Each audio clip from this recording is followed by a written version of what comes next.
चलो स्टार्ट करते हैं। सो लास्ट क्लास में हमने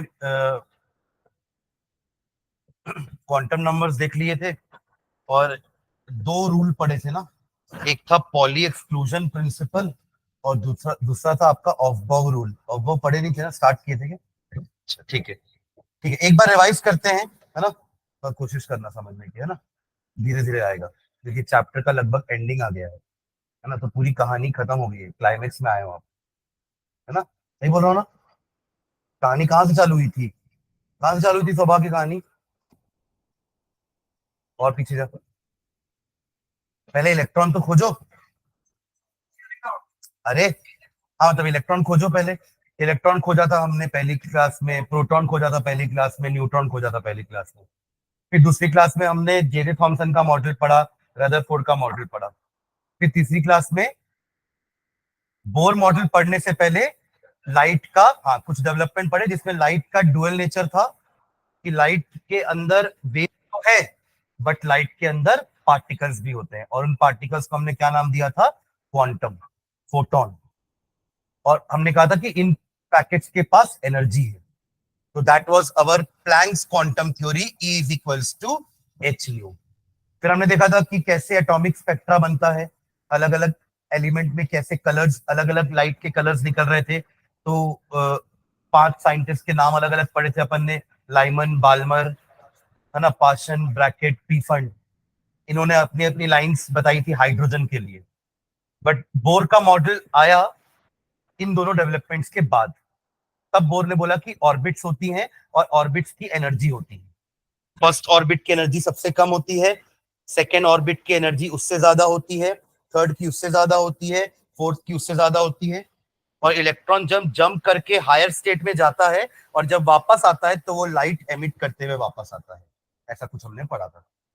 बट इनका मॉडल फेल हो गया था मल्टीपल इलेक्ट्रॉन्स के केस में। तो बोर का मॉडल था, हमने बोर का रेडियस भी पढ़ा, हमने बोर के एनर्जी भी पढ़ी, है ना, बोर का वेलोसिटी भी पढ़ा, एंगुलर मोमेंटम भी पढ़ा। तो बोर के मॉडल हमने पढ़े, बट वो कहां तक सीमित रह गए? सिर्फ हाइड्रोजन तक। जहां नंबर ऑफ इलेक्ट्रॉन एक से ज्यादा हुए ना, वो सारे कंसेप्ट समझाने में फेल हो गए। जहां तक वो तो ये भी बोल रहे थे कि एटम एक 2D स्ट्रक्चर होता है, क्योंकि वो ऑर्बिट को प्लेन में बना रहे थे, सर्कुलर ऑर्बिट बोल रहे थे। जबकि बाद में पता चला कि एक्चुअली एटम तो 3D मॉडल होता है। तो he was able to explain the 3D structure of atom, the structure of molecule. ये सब वो समझा नहीं पाया, इसलिए बोर का मॉडल भी फेल हो गया, है ना। बोर मॉडल तो हमने 9th क्लास में पढ़ा था, बोरबेरी स्कीम पढ़े थे, बोर मॉडल पढ़े थे, राइट। बट वो फेल क्यों हुआ अभी हमको समझ में आया। फिर उसके बाद नया मॉडल आने वाला था, क्वांटम मैकेनिकल मॉडल, बट उसके पहले फिर डेवलपमेंट्स हुए।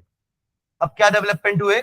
मैटर का डुअल नेचर। जब लाइट में डुअल नेचर होता है तो मैटर का भी डुअल नेचर होगा, यानी कि मैटर के पास पार्टिकल तो है बट मैटर के पास वेव भी है। वो अलग बात है कि बड़े मैटर की वेव इनसिग्निफिकेंट है, इस पेन के पास भी एक वेव है बट वो इनसिग्निफिकेंट है, काम की नहीं है। इतनी इतनी कम वेवलेंथ है उसकी कि काम की नहीं है। कार की भी जब कार चलती है तो उसकी भी वेव है बट काम की नहीं है, क्योंकि वो इतनी छोटी है वेवलेंथ कि it is negligible. But electron जैसे पार्टिकल की वेव नेग्लिजिबल नहीं है, तो मैटर वेव भी होती है।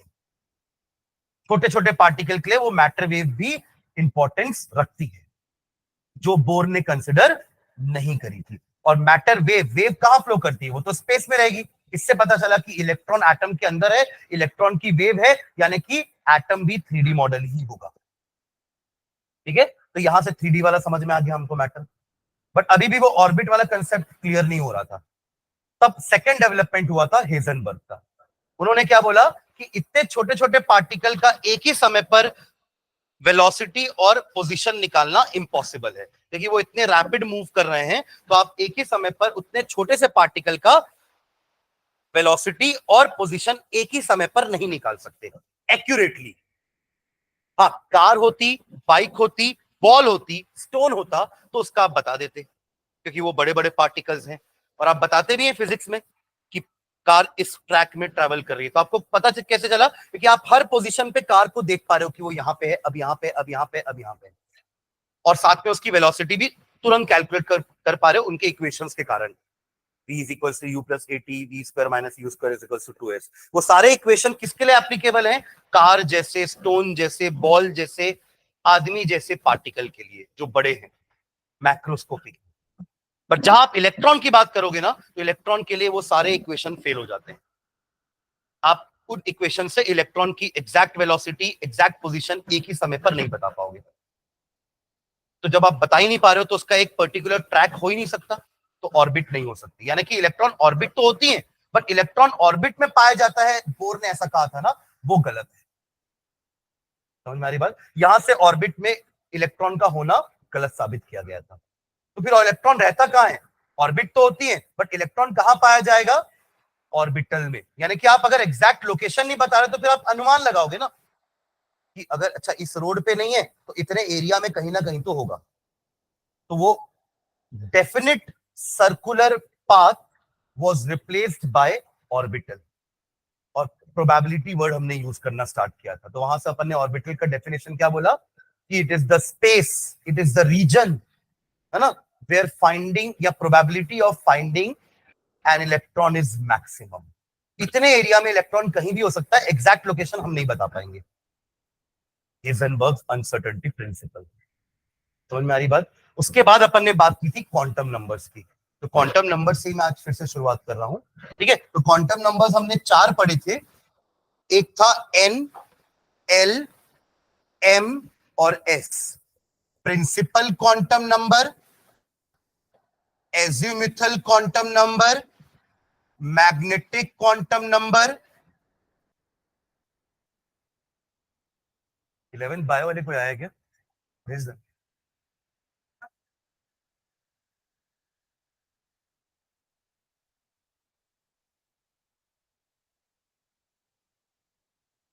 क्या बैठे हो? And S stands for spin quantum number. ये 4 नंबर पड़े थे, ये चारों मिलकर के इलेक्ट्रॉन का एड्रेस बता रहे थे। जैसे हमारा एड्रेस के लिए हम 4 लाइन बोलते हैं ना, house number, street number, colony and city. वैसे ही इलेक्ट्रॉन के पास भी ये 4 नंबर होते हैं, जिससे आप उसका एड्रेस, उसकी लोकेशन, है ना, उसकी एनर्जी बता पाओगे कि उस इलेक्ट्रॉन की कितनी एनर्जी है, उस एनर्जी, उस इलेक्ट्रॉन का लोकेशन क्या है। ठीक है। जहां पे एन का मतलब होता है प्रिंसिपल क्वांटम नंबर, ये बताता है हमें ऑर्बिट, कि इलेक्ट्रॉन कौन से ऑर्बिट में है या इलेक्ट्रॉन कौन से शेल में है। अपन ने क्या नाम दिया था ऑर्बिट को? मतलब ऑर्बिट का एक और नाम क्या था? शेल, एनर्जी शेल, जो बोर नहीं दिया था। ठीक है। बट इलेक्ट्रॉन ऑर्बिट में तो नहीं है, तो क्वांटम मैकेनिकल मॉडल के अनुसार ऑर्बिट के अंदर होते हैं सब ऑर्बिट्स। समझने की कोशिश करना ना, जो फर्स्ट क्लास में बैठे हैं वो ये समझना कि आप 9th के बाद आज नया मॉडल पढ़ने वाले हो। 9th में आप बोर मॉडल पढ़ते थे, जहां पे आप ऑर्बिट ऑर्बिट ऑर्बिट ऑर्बिट चिल्लाते थे कि first orbit K, second orbit L, third orbit M. पहले ऑर्बिट में 2 इलेक्ट्रॉन रहेंगे, दूसरे में 8, तीसरे में 18। ये रूल था ना 2n² वाला। इससे निकालते थे कि पहले ऑर्बिट में 2 रह सकते हैं, दूसरे में 8, तीसरे में 18 रह सकते हैं, and so on. But quantum mechanical model के अनुसार ऑर्बिट के अंदर होती हैं सब ऑर्बिट्स। ऑर्बिट के अंदर होती हैं सब ऑर्बिट। जैसे एक घर के अंदर होते हैं अलग अलग रूम्स, वैसे ही एक ऑर्बिट के अंदर होती है सब ऑर्बिट्स या सब शेल्स। तो कितने होते हैं हर ऑर्बिट में, कितने सब शेल हैं, वो अपन निकालते हैं एल क्वांटम नंबर से। एन का वैल्यू क्या क्या हो सकता है? फर्स्ट शेल के के लिए एन का वैल्यू 1 होगा, एल के लिए एन का वैल्यू 2 होगा, एम के लिए एन का वैल्यू 3 होगा, के एल एम एन के लिए एन का वैल्यू 4 होगा। ये हमारा प्रिंसिपल क्वांटम नंबर हो गया, K L M N O P. यही तो नाम दिया था ना बोर ने ऑर्बिट को। ठीक है, ओके। अब बात करते हैं कि फर्स्ट ऑर्बिट में कितने सब ऑर्बिट्स हैं। यानी कि अगर मैं एन की वैल्यू 1 की बात करूं, तो एल की वैल्यू जो होती है ना, वो 0 से लेकर के n-1 तक चलती है। एल की वैल्यू 0 से n-1 तक होती है। तो उस केस में हमारा एल का क्या क्या वैल्यू हो जाएगा? 1 के लिए सिर्फ और सिर्फ 0, सिर्फ और सिर्फ 0। 0 से 0 0 ही हुआ ना, 0 से 1-1 0, तो 0 से 0 मतलब 0। अगर मैं n की 2 ले लूं वैल्यू, यानी कि एल शेल में कितने सब शेल हैं, तो 2 पुट करने पे क्या क्या आएगा? एल का वैल्यू 0 एंड 1, 0 एंड 2-1 1, 0 से 1 0 एंड 1, 0 से 1 में 2 ही नंबर हुए ना, 0 एंड 1। और अगर मैं थर्ड ऑर्बिट की बात करूं m की, तो एल की क्या क्या वैल्यू हो सकती है, 0 1 2। और अगर मैं फोर्थ की बात करूं तो एल की क्या क्या वैल्यू हो सकती है, 0 1 2 3। अब देखो नंबर सेम हो रहा है ना, तो कंफ्यूजन हो रहा है कि ये 0 है, ये 1 है, ये भी 1 है, तो इसलिए ना इनको नाम दे दिया गया कि अगर 0 है तो उसको एस सबशेल बोलेंगे, 0 है तो क्या बोलेंगे, एस सबशेल। सबशेल का नाम दे दिया, जैसे शेल का नाम दिया ना बोर ने, शेल का नाम क्या दिया, KLMN। तो वैसे ही सबशेल का क्या नाम दिया, SPDF। एस एस एस, 0 वाले सबशेल का नाम क्या दिया, एस। 1 वाले सबशेल का नाम क्या दिया, P। 2 वाले सबशेल का नाम क्या दिया, D।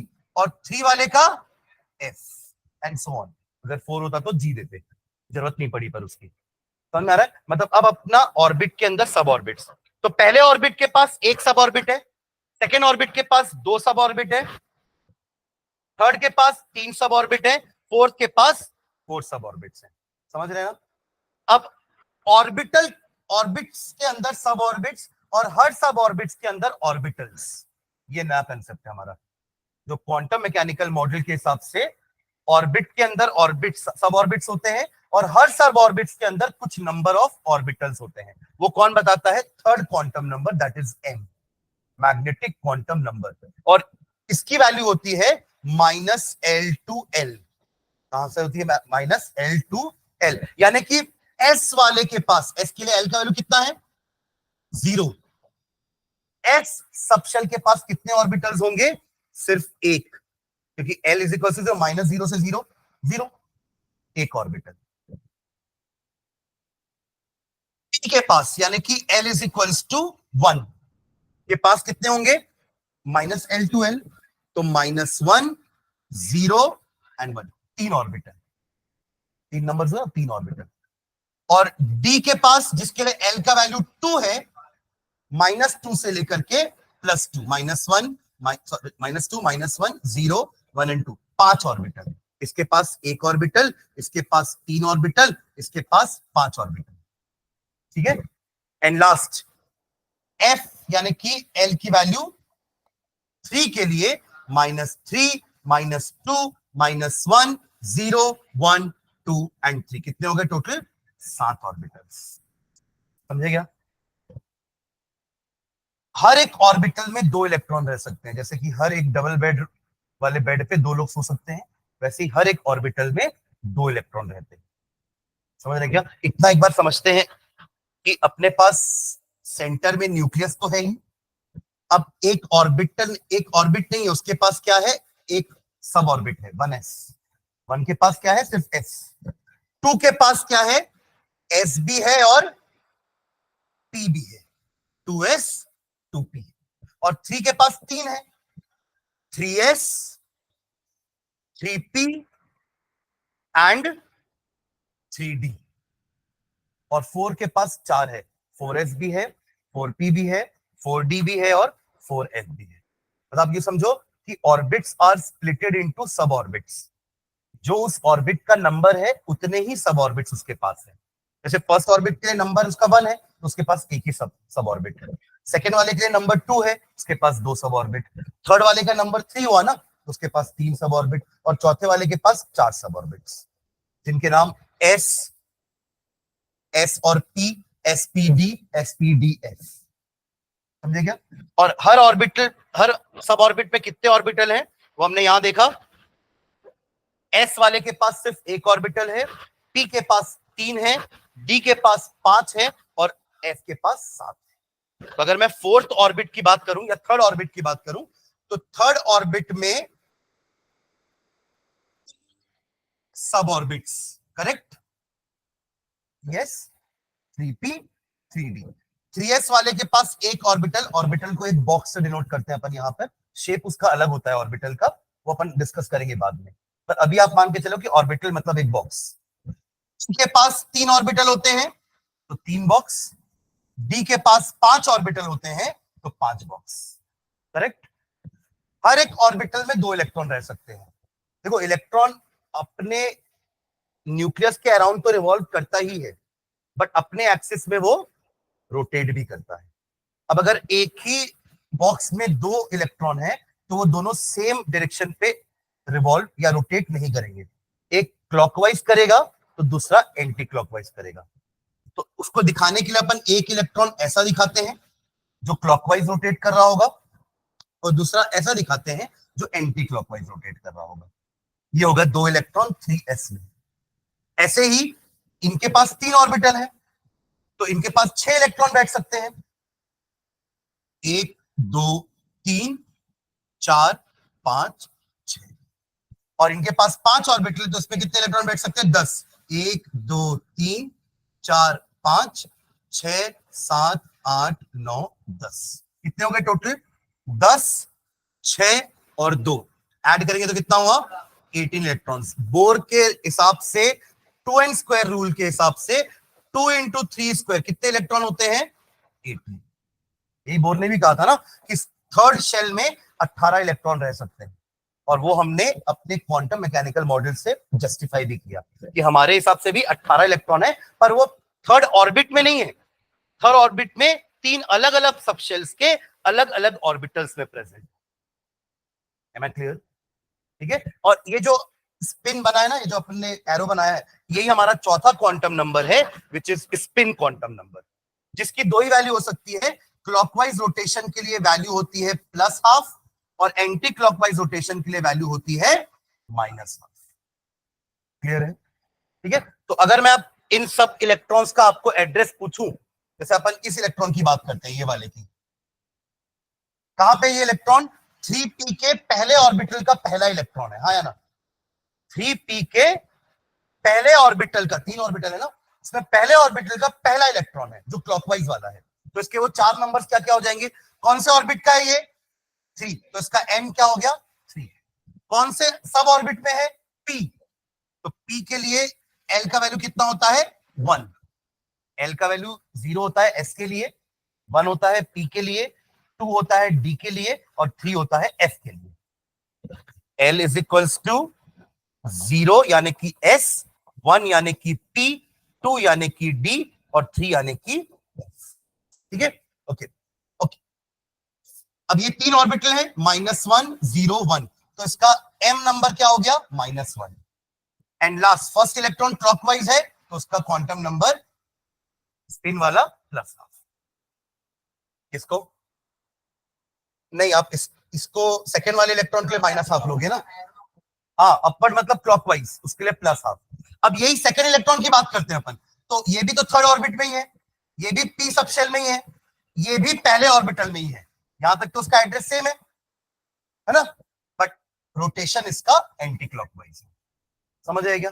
ऐसे आप हर इलेक्ट्रॉन के लिए 4 नंबर्स लिख सकते हो। जैसे हर एक आदमी का एड्रेस यूनिक होता है, वैसे ही हर एक इलेक्ट्रॉन का 4 सेट ऑफ क्वांटम नंबर भी यूनिक होता है। भले आपको ये 3 दिख रहे होंगे सेम, ये तभी पॉसिबल है जब 2 लोग का घर सेम स्ट्रीट पे है पर घर नंबर तो अलग अलग है, तो ये वो उन दोनों को डिफरेंशिएट कर रहा है स्पिन क्वांटम नंबर। 2 इलेक्ट्रॉन को which are present in the same orbital, उनको कौन डिफरेंशिएट करता है? उनका स्पिन क्वांटम नंबर, क्योंकि एक का +½ है, दूसरे का -½ तो इस तरह से अपन क्या बोले थे? पहला हमारा रूल क्या था? पॉली एक्सक्लूजन प्रिंसिपल, कि किसी भी 2 इलेक्ट्रॉन का 4 क्वांटम नंबर का सेट सेम नहीं हो सकता। जैसे कि किसी भी 2 आदमी का एड्रेस सेम नहीं हो सकता। ये छोड़ दो कि हम एक ही घर में रहते हैं, आप सोच लो आप अकेले रहते हो, सब अकेले रहते हैं, तो सबका अपना अपना घर, तो सबका अपना अपना एड्रेस, समझ रहे ना? सेम स्ट्रीट वाले भले 3 लाइन तक सेम दिखेंगे बट हाउस नंबर तो उनका अलग होगा, हाँ या ना? ठीक है, तो ये हमारे 4 क्वांटम नंबर हुए। ठीक है, तो पॉली एक्सक्लूजन प्रिंसिपल यही बोलता है कि एक ऑर्बिटल में 2 इलेक्ट्रॉन रहते हैं विथ ऑपोजिट स्पिन्स, तो उनका स्पिन क्वांटम नंबर चेंज हो जाएगा। ठीक है, एक और जो हमने रूल स्टार्ट किया था वो उसको कंटिन्यू करते हैं। क्या लिखे थे अपन? ऑफ बाउ, ये हेडिंग तो डाल दिए थे, ऑफ बाउ प्रिंसिपल लिखो, चलो इसको, ऑफ बाउ प्रिंसिपल, ऑफ बाउ प्रिंसिपल। जैसे बोर ने कहा था ना कि इलेक्ट्रॉन एनर्जी के हिसाब से भरेगा इंक्रीजिंग ऑर्डर में, कि जिस ऑर्बिट की एनर्जी सबसे कम है इलेक्ट्रॉन पहले उसमें एंटर करेगा, यानी कि पहले k भर आता था, k के भर जाने के बाद l भर आता था, L के भर जाने के बाद M भर आता था, याद आ रहा है? इन द सेम वे ऑफबाउ ने क्या बोला कि जिस ऑर्बिटल की एनर्जी सबसे कम है वो सबसे पहले भराएगा और फिर हायर एनर्जी वाले ऑर्बिटल्स का फिलिंग होगा। तो ऑर्बिटल कौन कौन से पहले समझते हैं।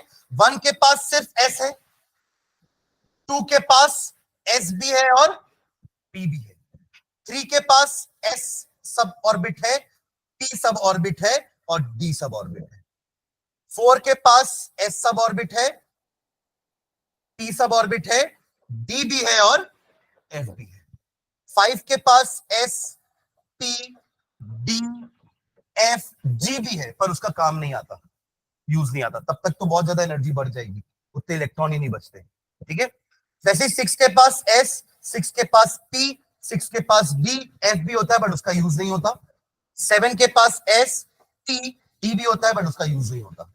इतने ऑर्बिटल का हम यूज करते हैं किसी भी एटम के इलेक्ट्रॉनिक कॉन्फ़िगरेशन को लिखने के लिए।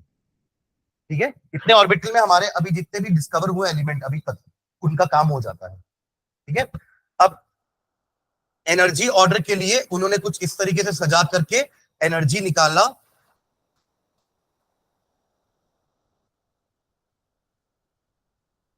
ये बनाया था क्या लास्ट क्लास में,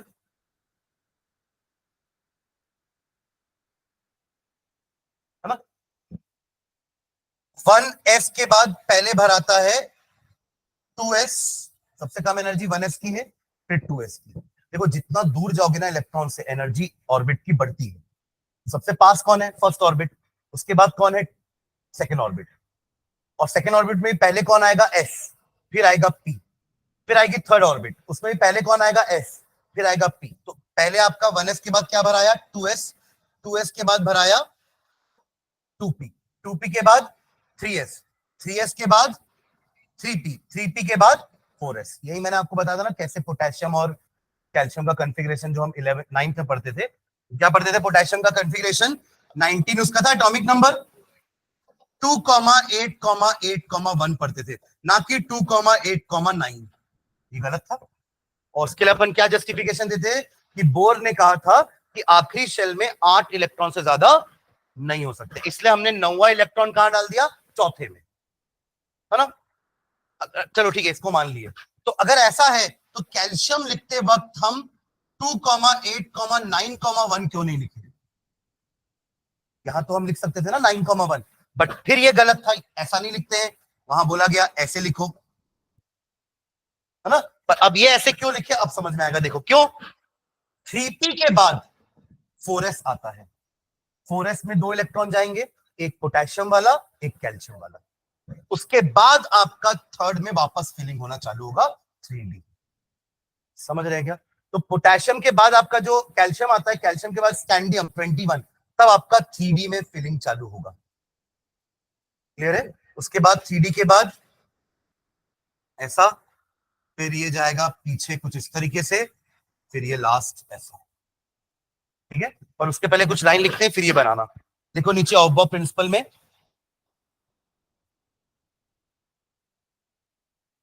the principle states that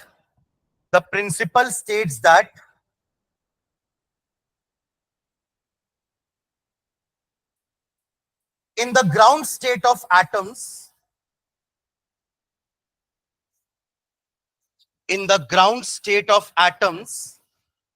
ground state मतलब क्या होता है, जब एटम कम एनर्जी में है, अपन बहुत ज्यादा एक्साइटेड हो तब बोलते हैं ना कि आज मैं ऊपर आसमान नीचे, तो आज तो हम कम एनर्जी में तो ग्राउंड में है, जमीन पे है। जहां हम एक्साइटेड हो जाएंगे तब हम हवा में हो जाते हैं ना, बोलते हैं ना ज्यादा उड़ो मत गिरोगे, तो ये भी वही है, अभी ग्राउंड स्टेट में है। ठीक है, तो in the ground state of atoms the orbitals are filled, in the ground state of atoms the orbitals are filled in order of their increasing energies, in order of their increasing energies। Bore ने भी यही कहा था, but bore ने orbital ना बोल के orbit कहा था, है ना? बोरबेरी स्कीम में 3 पॉइंट्स थे।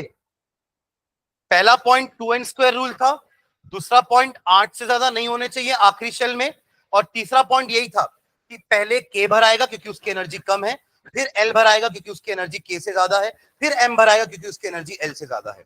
तो वह ऑर्बिट था, यहां ऑर्बिटल लिख दिया बस, ठीक है। हाँ, तो in the ground state the orbitals are filled in order of their increasing energies, that is that is that is electrons first occupy, that is electrons first occupy, that is electron first occupy lowest energy orbital, lowest energy orbital available to them, available to them,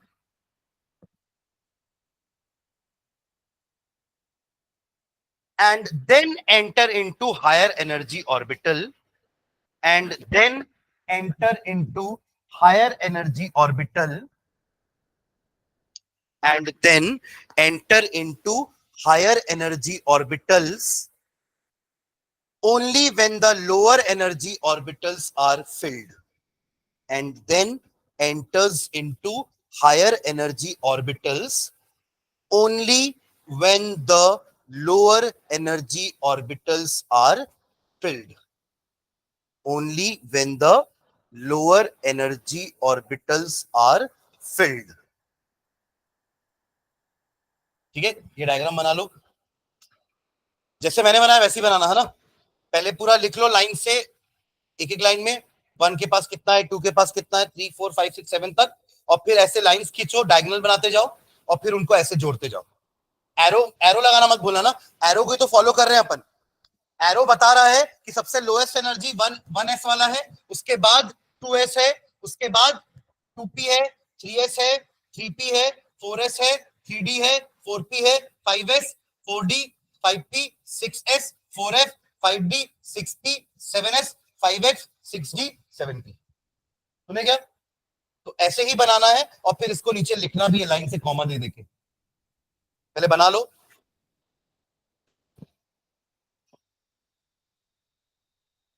एक line छोड़ के बनाता ना, अभी ऐसे करने में दिक्कत होगी, ऐसे घुमाने में, जैसे वो बना रहे थे।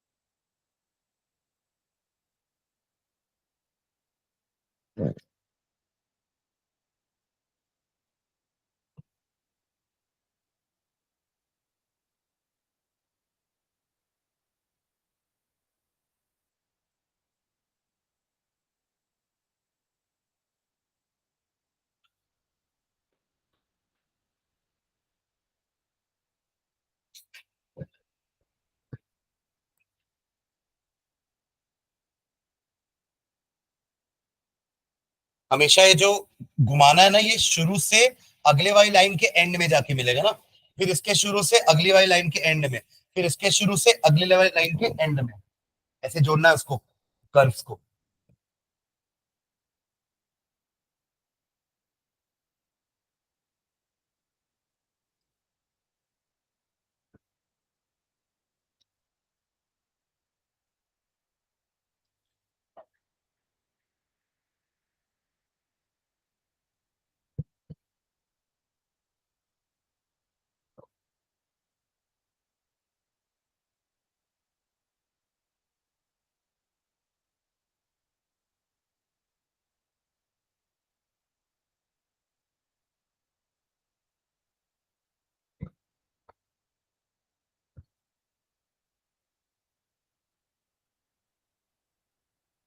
पहली लाइन का स्टार्टिंग दूसरी लाइन के एंडिंग से, दूसरी लाइन का स्टार्टिंग तीसरे लाइन के एंडिंग से, तीसरे का स्टार्टिंग चौथे के एंडिंग से, ऐसे जोड़ रहे हैं ना।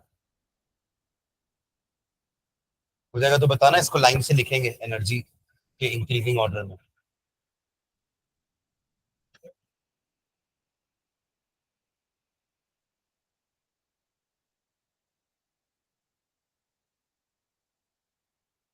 डन, जल्दी थोड़ा सा।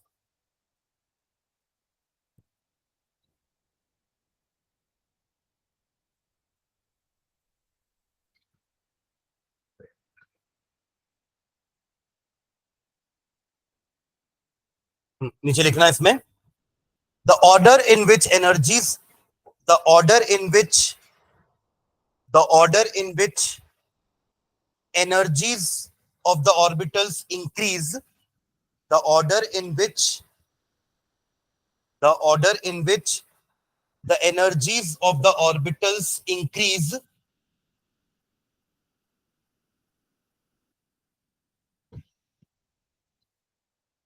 is as follows, is as follows, is as follows. Hyphen डाल के लिखना चालू करो, 1s कॉमा देके 2s कॉमा 2p, वही और उसी को लाइन से लिख रहे हैं ना अपन, एरो को फॉलो कर रहे हैं। 2s के बाद 2p, 2p के बाद 3s, फिर 3p, 3p के बाद 4s, फिर 3d, फिर 4p, फिर 5s, फिर 4d, फिर 5p, फिर 6s, फिर 4f, 5d, 6p, 7s, 5f, 6d। हाँ, अरे उसका काम हमें नॉर्मली आएगा नहीं ना। आपको मैं अगर बोलूंगा ना कि एटॉमिक नंबर 100 वाले का इलेक्ट्रॉनिक कॉन्फ़िगरेशन लिखो, तो 7 का काम आएगा। सोडियम वाले के लिए तो ना काम आएगा 7 तक का, पर आपको पता तो होना चाहिए कि ऑर्डर क्या है सारे ऑर्बिटल्स का। सुने क्या मैं जो बोलना चाह रहा हूं? 7s के बाद 5f, 5f के बाद 6d, 6d के बाद 7p। समझे क्या? इसको अगर आप बिना इसको देखे अगर लिखना चाहते हो ना, तो उसके लिए आपको पूरा पीरियोडिक टेबल ना आपकी आंखों के सामने आ जाना चाहिए, पूरा पीरियोडिक टेबल। मैं सारे नाम नहीं याद करने बोल रहा हूं आपको, टेबल के, पीरियोडिक टेबल का जो ढांचा है वो याद हो जाना चाहिए। कैसे बताऊं क्या? हाँ, 5 मिनट लगेगा ना। चलो समझते हैं, फिर आप लोग खुद बोलोगे अपने से, किसी एक से बुलवाऊंगा मैं ना बिना देखे, है ना। चलो कॉपी बंद कर दो, कॉपी बंद कर दो पूरी, ठीक है। पूरा पीरियोडिक टेबल बना रहा हूँ यहाँ पे ना, सिर्फ ढांचा बनाऊंगा, अपन वो डब्बे में नाम वाम नहीं लिखने वाले हैं, ठीक है। तो देखो, इसके बाद अपना चैप्टर पीरियोडिक टेबल ही है, जो 3rd यूनिट है ना, वो अगला चैप्टर अपना वही है। तो आपको वैसे भी पीरियोडिक टेबल तो पढ़ना ही है, ठीक है। तो देखो, पहले रो में ना 2 एलिमेंट होते हैं, हाइड्रोजन, हीलियम। पहले रो में पीरियड बोलते हैं, क्या बोलते हैं उसको अपन? Period. But horizontal rows are called periods and vertical columns are called groups, ठीक है। तो ये पहला पीरियड में सिर्फ 2 एलिमेंट, हाइड्रोजन एंड हीलियम, ठीक है। दूसरे में 8 होते हैं, 2 इधर होता है और 6 इधर होते हैं,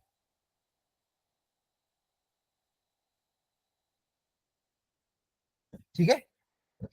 तीसरे पीरियड में भी 8 एलिमेंट होते हैं, 2 इधर होता है और 6 इधर होते हैं। बन गया 3 पीरियड, टोटल 7 पीरियड है, ठीक है। चौथे में भी 2 इधर, बट अब अपना बीच वाला ब्रिज आ जाता है। अभी तक 3 में ना बीच में कुछ नहीं था, देखो बीच में गैप है ना इनके, बट जहां चौथा पीरियड चालू होता है ना, बीच में एक ब्रिज आ जाता है और उस ब्रिज में टोटल 10 एलिमेंट होते हैं और इधर तो 6 है ही। तो अब 3rd पीरियड में कितने एलिमेंट हो गए? 2, 10, 12 और 6, 18। 1, 2, 3, 4, 5, 6, 7, 8, 9, 10 हो गया ना। 10, 1, 2, 3, 4, 5, 6, 7, 8, 9, 10, बीच में 10 हो गए और ये वाले हो गए हमारे 6। यहाँ तो 6 चलते ही रहेंगे। ये हो गया 4th पीरियड है ना, ये 1st, 2nd, 3rd, 4th। 5th में भी सेम स्ट्रक्चर, सेम पूरा 4th जैसा, इधर 2, बीच में 10 और आखिरी में 6, करेक्ट। जब आप 6वें में आते हो ना, तो यहां थोड़ा सा ट्विस्ट आ जाता है।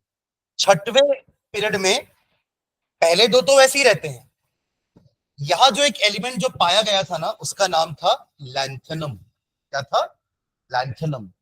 ये तो पाया गया, इसको यहां लिख दिए। बट बाद में ना इसके जैसे 14 और मिले, है ना। अब 14 को यहां लिखेंगे तो ना वो टेबल पूरी खराब हो जाती, दिखने में सुंदर नहीं दिखती टेबल। तो क्या किया उन्होंने, लैंथेनम के जैसे जो 14 मिले ना, उनको अलग से नीचे लिख दिए।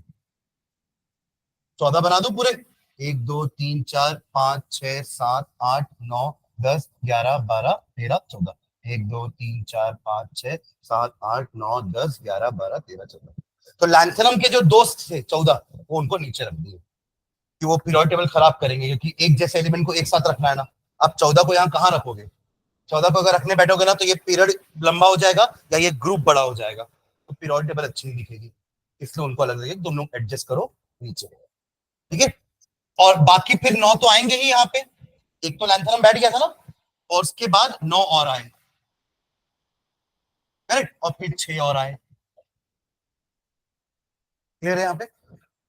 7वें पीरियड में भी एक ट्विस्ट आया, एक्टिनियम नाम का। 7th पीरियड में भी एक ट्विस्ट आया, एक्टिनियम नाम का। इसके भी 14 दोस्त मिले जो इसके जैसे ही थे, तो उनको भी यही 14 के साथ एडजस्ट कर दिए। समझे क्या?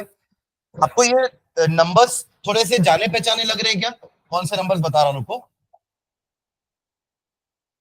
2, 6, 10, 14। ये कहां थे अभी?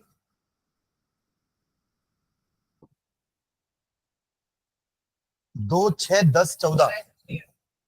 एस के पास एक ऑर्बिटल, पी के पास 3 ऑर्बिटल, डी के पास 5 और एफ के पास 7। डबल करोगे तो उत्तर आ जाएगा ना। एक ऑर्बिटल में 2 इलेक्ट्रॉन, 3 ऑर्बिटल में 6 इलेक्ट्रॉन, 5 ऑर्बिटल में 10 इलेक्ट्रॉन और 7 ऑर्बिटल में 14 इलेक्ट्रॉन। याद आ रहा है? ये दो को कहते हैं एस ब्लॉक, इनको कहते हैं पी ब्लॉक, बीच के वाले को कहते हैं डी ब्लॉक, और इन दोनों को कहते हैं एफ ब्लॉक। सुने? तो ये कहलाएगा 1s। 1 के पास तो सिर्फ s है ना, ये क्या कहलाएगा? 1s। तो 1s1, 1s2। देखा, 1 खत्म हो गया पूरा। 1 के पास तो p होता ही नहीं है ना, तो 1s1, 1s2। अब बात करते हैं सेकेंड पीरियड की। 2s1, 2s2, 2p1, 2p2, 2p3, 2p4, 2p5, 2p6। हो गया 6 इलेक्ट्रॉन p में। अब अपन आ गए थर्ड में। सेकंड तो खत्म हो गया ना, तो पहला क्या हुआ? 1s। दूसरा क्या हुआ? 2 का s। तीसरा क्या हुआ? 2 का p। तो आपके दिमाग में बैठना चाहिए कि लेफ्ट साइड में पहले s ब्लॉक होता है, इधर p होता है। तो 1 का s भर आ गया। अब अपन सेकंड पीरियड में आ गए हैं। सेकंड में पहले 2 का s भर आया, फिर अपन s ब्लॉक खत्म हो गया ना, 2 ही तो था कॉलम s में। अब अपन आएंगे p वाले साइड में, तो ये 2 का p हो जाएगा। खत्म सेकंड पीरियड। अब अपन आएंगे थर्ड में, तो अगला क्या होना चाहिए? 3 का s। पहले तो s ही आता ना हर का। आप कोई भी पीरियड की शुरुआत करोगे तो पहले उसका s ही आ रहा है, फिर उसका अगर d नहीं है तो p आएगा, और d है तो d आएगा। सुनिए क्या? तो 3 के s के बाद क्या आने वाला है? 3 का p। 3 के s के बाद क्या आने वाला है? 3 का p। करेक्ट? ठीक है। खत्म थर्ड पीरियड। अब उछल के फोर्थ में आओगे ना, तो फोर्थ का क्या भराएगा पहले? 4s। अब देखो हमारी ब्रिज चालू हो गई डी वाली। अभी तक डी ब्लॉक नहीं आया था, अब डी ब्लॉक आया ना। पर डी सबसे पहले किसका होता है? 3 का। सर कैमरा बंद हो गया। 1 के पास भी डी नहीं था, 3 के पास डी था ना, पर वो भराएगा कब? फोर्थ पीरियड में। तो 4s के बाद आएगा 3d। 3d खत्म। अब क्या आ गया? 4 का p। 4p के बाद आप नीचे आ जाओगे। p के बाद तो नीचे आना ही पड़ता है, क्योंकि p के बाद तो टेबल खत्म हो जाती है। s से शुरुआत होती है, p पे खत्म होता है। समझ रहे हो क्या? आ जाए फिफ्थ पीरियड में। 5 का s। अरे फिर 5 का नहीं, 4 का डी भूल जाओगे क्या? पहले 3 का डी भराया। अब मजबूरी एक थी कि 3 के पास डी ऑर्बिटल में कुछ था नहीं, इसलिए 3 का डी 4 के बाद भराया। अब 4 का डी 5s के बाद भराएगा, तो 5s के बाद आएगा 4 का डी। आ गए अपन यहां तक। अब 5 का पी खत्म, 5th पीरियड। अब आ जाओ 6th में, 6 का एस। फिर सर अब देखो कैमरा बंद हो गया। का डी आएगा, बट मैंने क्या बोला था, लैंथेनम के जैसे 14 और थे, तो उन लोग बुरा मान जाएंगे कि हमको छोड़ दोगे पहले, है ना। तो पहले बोलेंगे कि हम नीचे एडजस्ट कर रहे हैं, पर पहले हमको दो खाना, पहले हमको दो। तो पहले कौन जाएगा, 4 का एफ। ये पूरा 4 का एफ भराने के बाद वापस अपन ऊपर आ जाएंगे। ये किसका डी है, 5 का। 3 का डी तो हो चुका है, 3 का डी यहां हुआ, 4 का डी यहां हुआ, तो ये क्या, किसका डी बच गया, 5 का डी। तो अगला क्या आएगा, 5 का डी। फिर आ गया पी वापस, किसका पी है ये, 6 का पी। फिर हो गया 6 पीरियड खत्म। 7 में आ जाए, बोलो 7s। फिर एफ, फिर आएगा ना एक्टिनियम जैसा, 5 का एफ। फिर 6 का डी ऊपर आए वापस, और फिर 7 का, ठीक है ना, ठीक है। तो 7s, फिर नीचे चले गए, फिर ऊपर आए, तो 5f के बाद 6d, और फिर 7 का। समझे क्या, कंक्लूजन क्या है पता है, हर पीरियड में उसका एस और पी भराता है। डी एक पहले वाले का भराता है, जैसे 4s के बाद 3d आया, 5s के बाद 4d आया, 6s के बाद 5d आया, 7s के बाद 6d आया। तो d एक कम करके भराता है, और f 2 कम करके भराता है। देखिए 6s के बाद 4f आया, -2 किया ना, 6 - 2 4। 7s के बाद 5f, 7 - 2 5। समझ क्या। तो आप लोग उस समय ये देख करके लिख रहे थे, पर मैं यहां खड़े होकर के ये माइंड में चला के बोल रहा था। समझे क्या। तो आपको ऐसे ट्रैवल करना है, पीरियोडिक टेबल में ऐसे ट्रैवल करना है, इधर आके ऐसे ट्रैवल करना है इधर, तो उससे आपको वो ऑर्डर याद रहेगा। ठीक है, किसको याद हुआ अभी, कौन ट्राई करेगा, मैं हेल्प करूंगा, चलो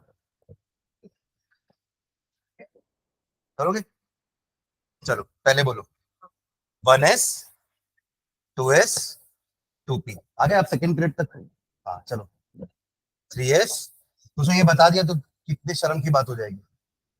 अभी पूछ रहा हूँ, कोई और बताना चाह रहा है क्या, पहली क्लास है उसकी, है ना, पहला 40 मिनट बैठा है वो बस, और आप लोग पूरा चैप्टर पढ़े हो। पूछू सीधे रोमांच।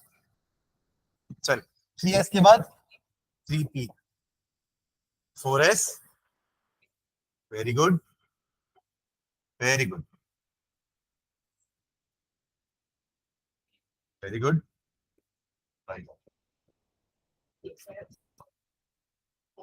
Very good.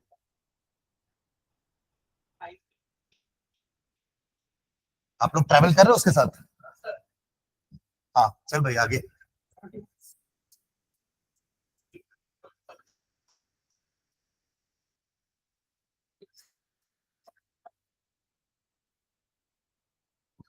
हो गया, है ना। तो अब समझ गया ना, वो ऐसा बनाने का जरूरत नहीं है, ऑफ प्रिंसिपल आएगा तो ऐसा बना करके लिखने का जरूरत नहीं है ना। अगर टेबल आपको पूरी विजुअलाइज कर पा रहे हो तो, मतलब आपको इमेजिन करना, वो टेबल आ जानी चाहिए आपके माइंड में, तो वैसा ट्रैवल करके पूरा लिख देंगे।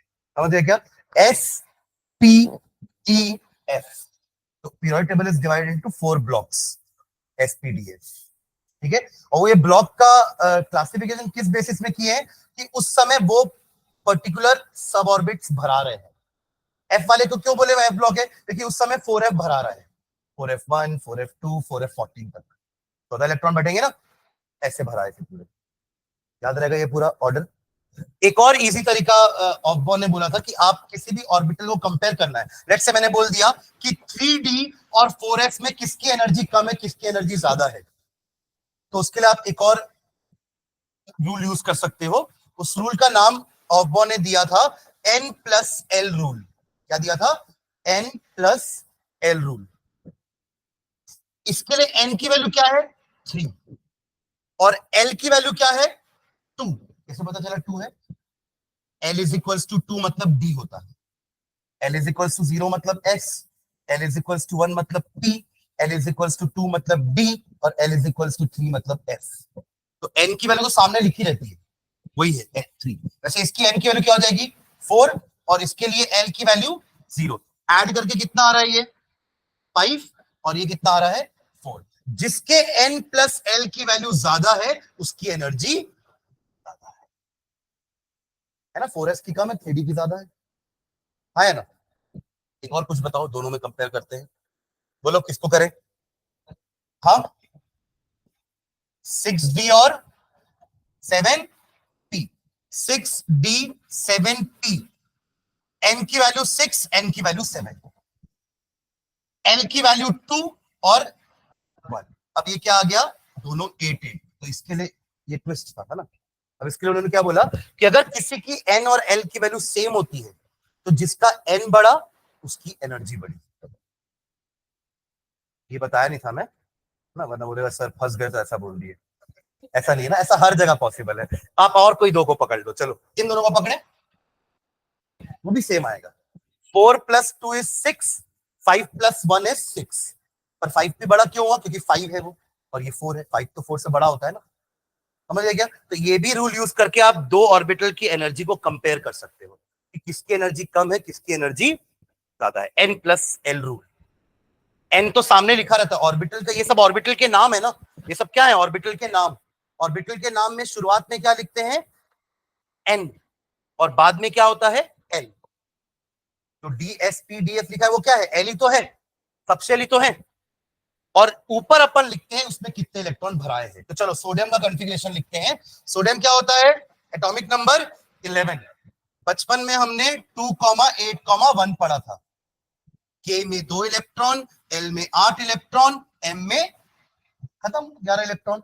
अब नया कॉन्फ़िगरेशन 11 का 11th में पढ़ेंगे, वो क्या है 1s में 2 इलेक्ट्रॉन जाएंगे तो 1s2 हो गया। 1s के बाद क्या भरा रहा था 2s, 2s में भी 2 इलेक्ट्रॉन जा सकते हैं। देखो s के पास एक ऑर्बिटल और उस एक ऑर्बिटल में 2 इलेक्ट्रॉन, इसके पास एक ऑर्बिटल और उस एक ऑर्बिटल में 2 इलेक्ट्रॉन, हो गया 2s। अगला क्या भरा रहा था 2p, तो 2p के पास 6, ये रहा 2p का 3 ऑर्बिटल, p के पास 3 ऑर्बिटल, तो 1 2 3 4 5 6 हो गया 10। एक ही तो बचा ना इलेक्ट्रॉन। 2 के बाद 2p के बाद क्या भराएगा, हो गया सेकंड पीरियड खत्म। थर्ड में आ गए 3s1, 1 ही क्यों भरे, क्योंकि एक ही इलेक्ट्रॉन बचा था 3s1। ये है इलेक्ट्रॉनिक कॉन्फ़िगरेशन ऑफ सोडियम, जिसको अपन पहले ऐसे लिखते थे, अब ऐसे स्प्लिट करके लिख रहे हैं। फर्स्ट ऑर्बिट के पास एक ही था तो उसका एक ही लिखे, पर अब सेकंड ऑर्बिट को तो दो पार्ट में स्प्लिट कर दिया ना अपन ने, s और p, तो 2s में 6p में, और 3 वाले में एक ही इलेक्ट्रॉन है तो वो s में बैठेगा। क्लियर है? एक और ट्राई करें, इसका पोटेशियम का करें 19। हाँ आप कुछ और बड़ा करेंगे, आप डर थोड़ी ना, अपने पास तो सारा वो है, इलेक्ट्रॉन बैठाते चलो। हाँ करेंगे इसके बाद करेंगे, ठीक है। आयरन का एटॉमिक नंबर सोच रखना ना कितना होता है। चलो 19 है, बढ़ा 19 को आगे, चलो 1s2 2s2 3 सॉरी 2p6 10 हो गए। 3s2 8 कहां से आ गया, 3s2 ना, 3s के बाद क्या भराएगा 3p6। ये अपन कहां तक पहुंचे पता, आर्गन तक। काउंट करो, 2 और 2 4, 4 6 10, 11 12 18, 18 किसका होता है एटॉमिक नंबर, आर्गन। ये आर्गन का कॉन्फ़िगरेशन है, इसका कॉन्फ़िगरेशन है ये आर्गन का 4s, ठीक है। कैल्शियम के लिए पूरा सेम 4s2, 4s2। कैल्शियम के बाद आता है 21वां स्कैंडियम, 4s2 तक सेम 3d1। चालू गया 3d। हाँ क्या बोल रहा था, iron 26, 1s2 2s2 2p6 3s2 3p6 4s2, 20 तक पहुंच चुके हैं अपन। कितने बचे, 6 बचे, तो 3d6, डी में तो 10 तक जा सकते हैं ना, पर 6 में काम हो गया हमारा, समझ गए। बट एक चीज ध्यान रखना, लिखते वक्त ना पहले डी को लिखते हैं, भरते वक्त पहले 4s को भरते हैं। बस ये लिखने में थोड़ा बस चेंजेस है, बाकी भराएगा तो पहले 4s ही। वो 2 इलेक्ट्रॉन पहले कहां गए हैं? 4s में, और बचे हुए 6 इलेक्ट्रॉन कहां गए हैं? 3d में। हाँ, ऐसे में ऐसे गलत नहीं होगा, बट लिखने का तरीका वही है। हाँ हाँ, पेयरिंग जो, हाँ वो हमारा थर्ड रूल है, अभी मैं उसमें आया नहीं, उससे अभी कॉन्फ़िगरेशन सिर्फ लिखवा नहीं रहा हूँ, सिर्फ यहाँ बता रहा हूँ। अपन थर्ड रूल के बाद ही कॉन्फ़िगरेशन लिखना चालू करेंगे, है ना। वो इसलिए कि अगर आपको, जैसे अभी इसने पूछा ना कि मान लो अगर ये 3d5 होता, आयरन के जस्ट पहले आता है मैंगनीज, 3d5 होता, तो आप इसमें तो चलो ये तो पूरा 2 भरा गया, ये भी पूरा 2 भरा गया, ये पूरे 6 भरा गए, ये भी 2 भरा गया, ये भी 6 भरा गया, ये भी 2 भरा गया। बात आती है इसकी, इसके 5 जो इलेक्ट्रॉन हैं वो कैसे बैठेंगे। मैंने कल क्या बताया था कि डी के पांचों ऑर्बिटल की एनर्जी सेम होती है, ई के तीनों ऑर्बिटल की एनर्जी सेम होती है, और एफ के सातों ऑर्बिटल की एनर्जी सेम होती है। तो अगर डी के पांचों की एनर्जी सेम है तो 5 इलेक्ट्रॉन आप ऐसे नहीं भरेंगे, ये गलत हो जाएगा, ये पार्शियलिटी हो जाएगी इन दोनों के साथ, है ना। अगर मेरे 5 बच्चे हैं, नहीं है जबकि एक ही बेटी है मेरी, अगर मेरे 5 बच्चे हैं तो मेरे पास अगर 5 चॉकलेट है तो मैं सबको एक एक दूंगा पहले, क्योंकि मेरे लिए तो पांचों एक बराबर है ना, है ना। तो ये तरीका गलत हुआ, तो सही तरीका क्या हुआ? पांचों को एक एक इलेक्ट्रॉन बांट के खुश कर दो, समझिए क्या।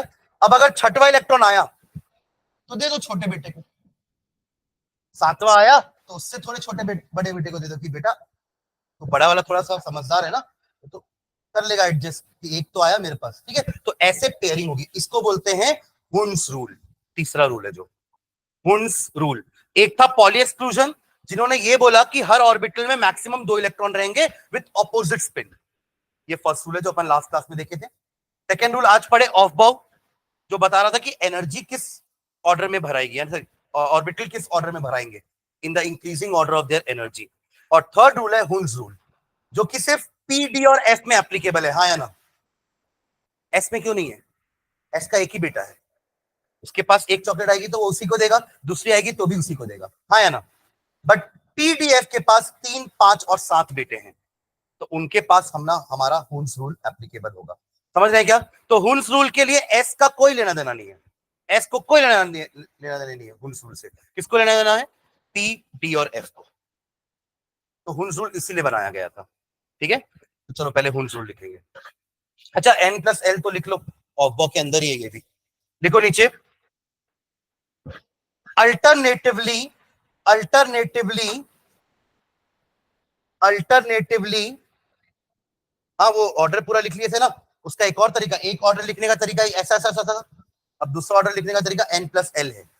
और ये जो मैंने पीरियोडिक टेबल बताया वो ऐसा कहीं लिखा नहीं है, वो मैंने आपको बस याद रखने के लिए बताया है, ठीक है। हाँ, alternatively energies of orbitals can be calculated. Alternatively, energies of orbital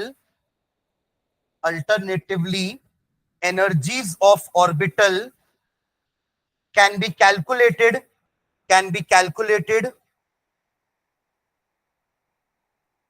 on the basis of n plus L rule, on the basis of n plus L, bracket के अंदर लिखना n plus L rule, which states that उस rule का meaning लिखते हैं, which states that, hyphen डालो, statement लिखेंगे, in neutral isolated atom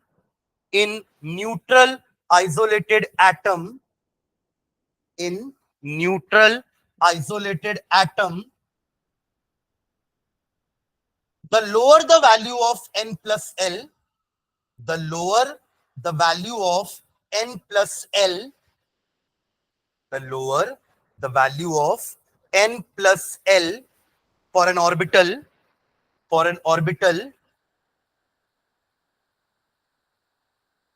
comma, lower is its energy.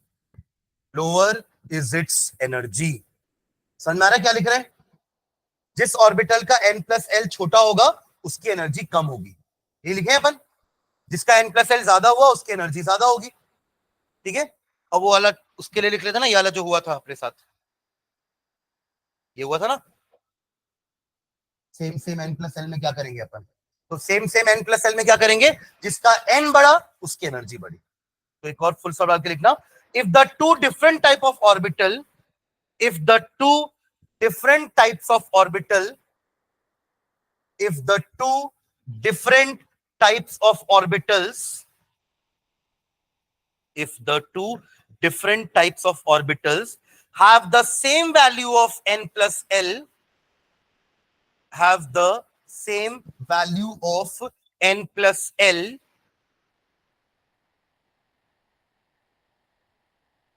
comma, the orbital with lower value of n, the orbital with lower value of n has lower energy. The orbital with lower value of n has lower energy. समझे क्या? एक आध example लिख के देख लो ना, यही वाला कंपेयर कर लो। 3D में कैलकुलेट करो आप, 3D ऐसे लिख लो, 3D n+l is equals to 3 + 2 which is 5.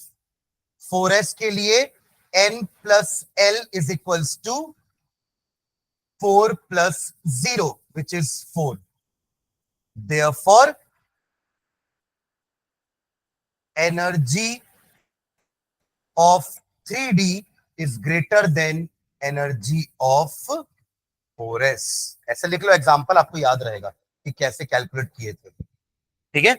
और एक वाला भी लिख लो जो सेम वाला है, तो दोनों का एक एक एग्जांपल हो जाएगा। सेम इसी तरीके से 6D और 7P को भी लिख लो, लिख पाएंगे?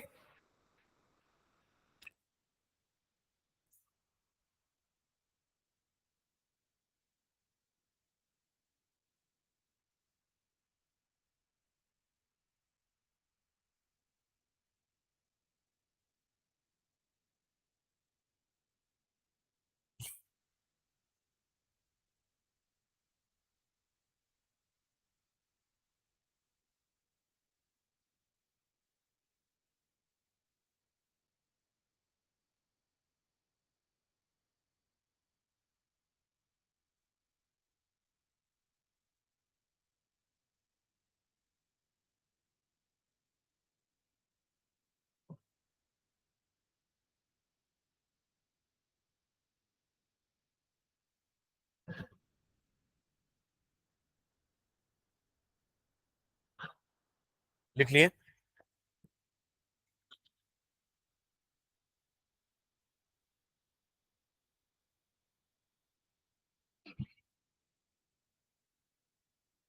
चलिए, हुंड्स रूल, थर्ड रूल लिखेंगे। एक लिख चुके हैं पहले ही, पॉली एक्सक्लूजन प्रिंसिपल, जो बोले थे कि एक ऑर्बिट में, एक ऑर्बिटल में 2 इलेक्ट्रॉन रहेंगे विथ ऑपोजिट स्पिन, और वैसा हम भर भी रहे हैं ना। चलो, थर्ड रूल लिखेंगे, Hund's rule, HUND'(S), Hund's rule of maximum multiplicity, Hund's rule of maximum multiplicity, MULTIPLI, फिर CITY, multiplicity of maximum multiplicity, hyphen डाल के लिखेंगे इसमें। this rule deals with the, this rule deals with the, this rule deals with the filling of electrons, filling वो FEE वाला मत लिख देना ना, इलेक्ट्रॉन की फीलिंग थोड़ी ना होती है, भरने वाला फिल ना, FI वाला। क्या समझ में नहीं आया क्या बोला? हाँ, filling of electrons into degenerate orbitals। ये मैं नाम भी बताया था उस दिन। डीजेनरेट किनको बोलते हैं? जिनकी एनर्जी सेम होती है। degenerate orbitals ब्रैकेट में लिख लो orbitals with equal energy, orbitals with equal energy, orbitals with equal energy, उन्हीं को कहते हैं डीजेनरेट ऑर्बिटल। जो पी में लागू होगा, डी में लागू होगा और एफ में, क्योंकि इन्हीं के पास मल्टीपल ऑर्बिटल्स हैं, एस के पास तो एक ही ऑर्बिटल है, तो कहां का डीजेनरेट, ठीक है। Of the same subshell, bracket close कर देना, of the same subshell, of the same subshell, of the same subshell. और कौन कौन से सबशेल के लिए एप्लीकेबल है, ब्रैकेट में लिख लो P, D and F। S के लिए नहीं एप्लीकेबल है ये लॉ, ये rule, P, D and F, PDF के लिए, ठीक है। चलो रूल लिखते हैं, full stop. According to this rule, ये रूल नहीं था ना, ये तो अपन ने लिखे कि ये रूल किन के लिए है, अब रूल लिखेंगे। According to this rule, according to this rule, electron pairing in, electron pairing in, समझ के लिखना जो लिख रहे हो ना, पेयरिंग, पेयर, पेयर होना, मतलब एक बॉक्स के अंदर दो आ गए तो पेयर हो गए ना वो, वरना पहले तो सिंगल थे, है ना। तो electron pairing in P, D and F orbitals, electron pairing in P, D and F orbitals cannot occur, cannot occur, cannot occur, मतलब पेयरिंग नहीं हो सकती। कब तक नहीं हो सकती, जब तक सबको एक एक चॉकलेट ना मिल जाए, है ना, जब तक सब सिंगल ऑक्यूपाई ना हो जाए तब तक आप पेयरिंग चालू नहीं कर सकते। मतलब अगर आपके पास 2p2 है तो दोनों में एक एक जाएगा, 2p3 है तो तीनों में एक एक जाएगा, 2p4 तीनों में एक एक, अब पेयरिंग चालू होगी, क्योंकि होगा ना तीनों में एक एक। तो until cannot occur until each orbital of a given subshell, until each orbital of a given subshell contains one electron each, contains one electron each, contains one electron each। या फिर इसको अपन एक और तरीके से बोल सकते हैं कि या और इज सिंगली ऑक्यूपाइड, और is singly occupied, one electron each और इज सिंगली ऑक्यूपाइड। जब तक हर ऑर्बिटल में एक एक इलेक्ट्रॉन नहीं आ जाते आप पेयरिंग चालू नहीं कर सकते, ये हुल्स रूल है। तो 3d4 का कॉन्फ़िगरेशन कैसे होगा, 3d4 कैसा होगा, 3d4 एक इलेक्ट्रॉन यहां, एक यहां, एक यहां, एक यहां, पेयरिंग नहीं करेंगे कि पहले दो में ही दो दो भर दिए, सुन रहे हैं ना, क्लियर है ये हुल्स रूल है। पांचवा यहां, छठवां यहां, सातवां, आठवां, नौवां और ये 10वां इलेक्ट्रॉन, ठीक है। चलो ठीक है, ये रूल के बाद अपन नेक्स्ट क्लास में कॉन्फ़िगरेशन पढ़ते हैं, ठीक है। चलो थैंक यू।